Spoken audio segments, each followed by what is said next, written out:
Hey everybody, welcome back to my channel, This Green's Life.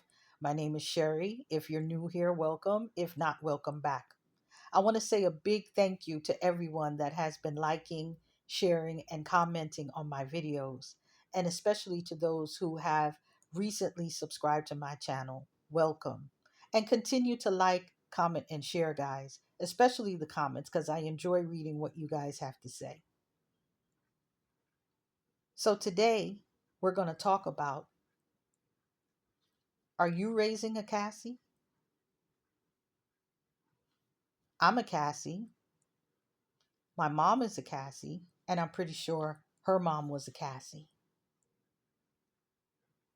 But I never got to meet my grandmother because she passed away when my mom was 14 years old. And I always wonder how that affected my mom because, your teen years, those are the years that, you're just stepping into your womanhood. And I remember when I was a little girl, my mom was like my role model. Like I watched everything about her, the way she would dress, the kind of pantyhose she would buy, the kind of perfume she would wear, the way she styled her hair. You're looking at your mom because one day you're going to be a woman too. So like your mom is the person that you're really looking up to. Now, my mom did have sisters, but I know it's not the same. I'm not saying that I didn't look up to my sister too, but like my mom was really like the person I looked up to in terms of, my womanhood. So I always wondered if, her losing her mom at 14, how that may have affected her life. Her dad was in the picture, but she was really raised by her grandmother because her father was busy out there, even when he was married to my grandmother, making children all over the place. And that really was instrumental in the breakdown of my grandmother and why my mother ended up losing her mother at such an early age. My mom is a part of what they call the Windrush generation. So at about age 19, she moved from Grenada to England. And she always told the story about her wanting to become a nurse, but she met my father. And when she told him about her plans, he convinced her not to go ahead with it. He said, I love you. You don't have to worry about anything. I'm going to take care of you. And she believed him. Shortly thereafter, she got pregnant. And, we're talking about the 50s. So the next thing to do is to get married. And they had a lovely wedding, big wedding. Lots of people, bridesmaids, groomsmen, beautiful dress, nice church. Looked like it was lovely. But little did she know, she married a P. Diddy. And she found out on her wedding night. That was the first day of her abuse.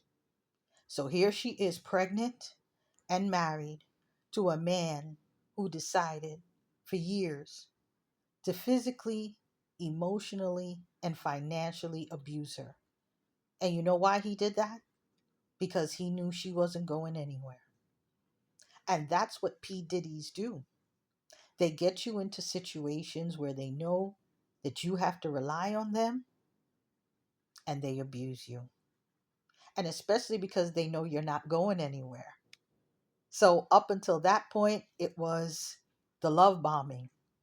As soon as he got her where he wanted her, where he knew that she could not take care of herself, here comes the abuse.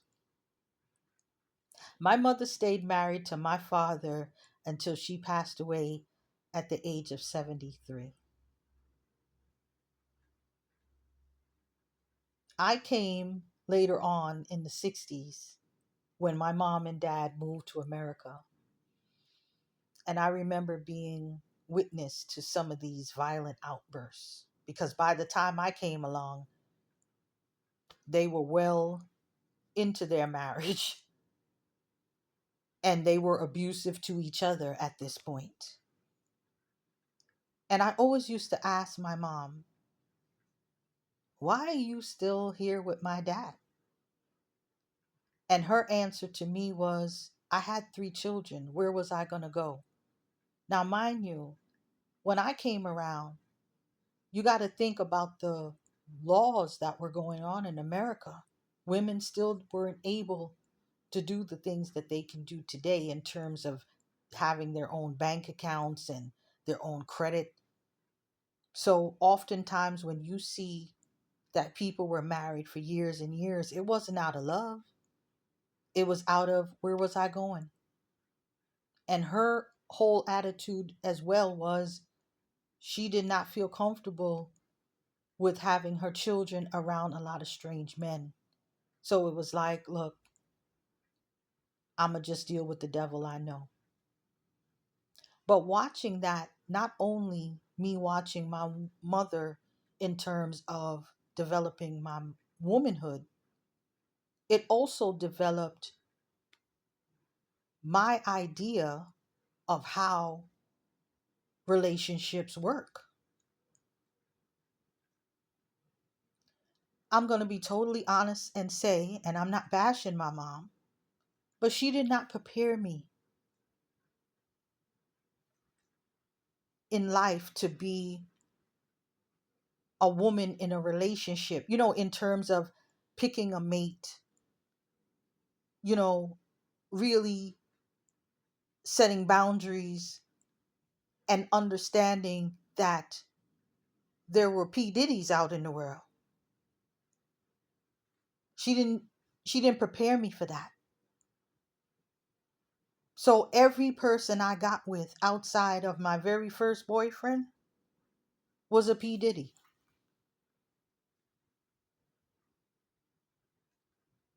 And I'm going to be totally honest with you. It never dawned on me that I didn't have to pick a P. Diddy. I just thought it was normal because that's what I saw. So I went out into the world and met a whole bunch of P. Diddy's, and here I am, a Cassie. And my definition of a Cassie is a broken young girl living inside of a grown woman's body. And as long as that little girl doesn't get healed, she will just continue to be prey for P. Diddy's out in the world. You see, when you have children, you really are in control in how they turn out. I'm going to keep saying that. And I'm going to use three people. And I know there's other women out there that can, we can use as an example, but just based upon what we're seeing. You could raise your children to be Cassie's, P. Diddy's, and maybe even Russell Wilson if we want to hold him in high esteem. But unfortunately, the vast majority of the males are P. Diddy's out there. And the crazy part about my family history is my parents had three children. One of them turned out to be a narcissist. One of them turned out to be a P. Diddy. And one of them turned out to be a Cassie. So that just shows you that you do have control over how your children turn out. I have two daughters, and I decided to break that generational curse because I did not want my children to ever go through what I went through. And if you love your children, make sure that you are guiding and protecting them so that they don't become prey and they don't become a predator.